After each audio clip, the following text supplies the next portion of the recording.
think of Alibaba, Peter, you think of a massive e-commerce firm in China. But like other big internet players, it's moving into other areas. Movie production, it bought a mapping firm, and it's thinking about a shopping mall. Maybe too much too quickly. Well, I think that's what really our point about this is that there's been this big shopping spree, $3.8 billion spent since the beginning of 2013. But what we think is they really need to come up with a better explanation for what makes all these acquisitions and these investments hang together.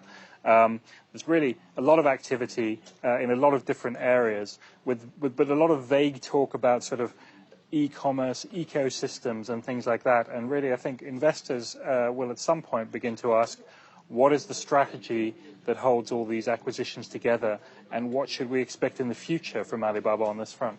It really is a little odd to be doing this just before a massive IPO, just capitalizing on the brand and on China. Surely investors will take a look at what's underneath the hood of this company. Well, and I mean, it's fair to say that Alibaba is still a private company, so they don't really have to explain themselves to anybody in public.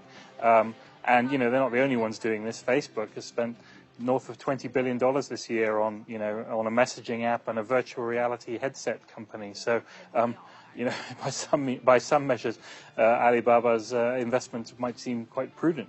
But I think it's still the big difference here really is that Alibaba is spending cash rather than shares, and you know, so there's real money going into these acquisitions, and it's really not entirely clear how, for example, taking a stake in a shopping mall company actually helps their e-commerce business in the long run, or how taking a stake in a movie producer in Hong Kong will help them with digital content. And that, I think, as they build up towards this IPO and as people get excited about investing potentially in Alibaba, that's the kind of question that people will be asking of them, and that's something that they're going to have to explain to people in more detail than they've done so far. Alibaba's big shopping spree ahead of its IPO. Is this good news, all this cash spending for the company?